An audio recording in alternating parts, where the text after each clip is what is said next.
Flop explainer presents vampires 1978। आज की इस मूवी में हम एक वैम्पायर के ग्रुप को देखेंगे जो इंसान को बड़ी ही बेरहमी से मारकर उनका खून पीते हैं। मूवी का एंड बहुत ही धमाकेदार होने वाला है, तो दिल थाम कर वीडियो को पूरा देखिए। मूवी के स्टार्टिंग में हम एक वैम्पायर हंटर को देखते हैं जिसका नाम जैक होता है। असल में वैम्पायर हंटर वो होते हैं जो वैम्पायर जाने के पिशाच को मारते हैं और दुनिया को उनके कहर से बचाते हैं। मूवी का हीरो जैक अपने दोस्त टोनी और अपनी पूरी हंटर टीम के साथ एक सुनसान बंगले में आए हैं। दरअसल यहाँ पर उन्हें कुछ वैम्पायर के मौजूद होने की खबर मिली थी। जब वो घर के अंदर जाने लगते हैं तो शुरुआत में तो सब कुछ ठीक होता है, लेकिन अचानक से कुछ वैम्पायर उन पर हमला कर देते हैं। लेकिन वैम्पायर हंटर की टीम भी पहले से ही अलर्ट थी। वो सभी वैम्पायर पर एक एक करके गन और तीर से हमला करते हैं और उन सभी वैम्पायर्स को एक तार के साथ बांधकर सनलाइट में ले आते हैं। यहाँ पर वो सारे वैम्पायर मारे जाते हैं। हम देखते हैं कि हीरो की वैम्पायर हंटर टीम ने मिलकर एक दिन में लगभग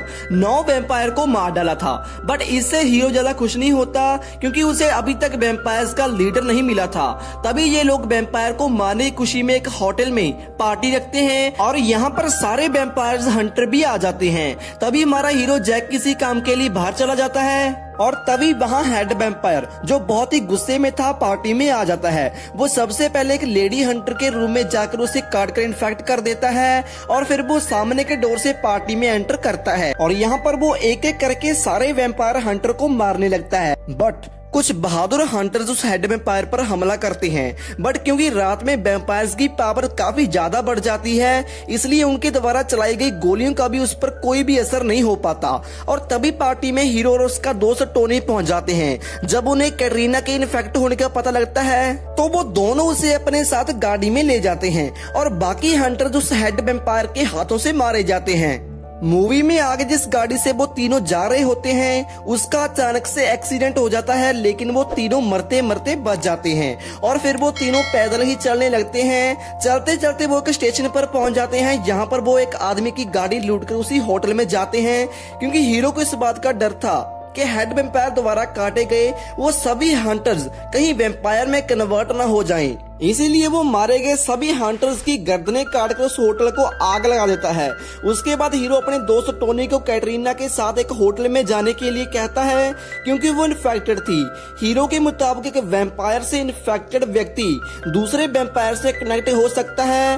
वो कहता है कि हम कैटरीना के जरिए उस हेड वैम्पायर तक पहुंच सकते हैं या फिर वो हेड वैम्पायर कैटरीना के जरिए हम तक पहुंच सकता है। और इसीलिए वो कैटरीना को टोनी के साथ एक होटल में छोड़कर खुद एक चर्च में जाता है। यहाँ पर हम हीरो के हेड गार्डिनर एल्बा को देखते हैं। गार्डिनर एल्बा हीरो को उस हेड वैम्पायर के बारे में बताता हुआ कहता है कि उस हेड वैम्पायर का नाम वेलक है।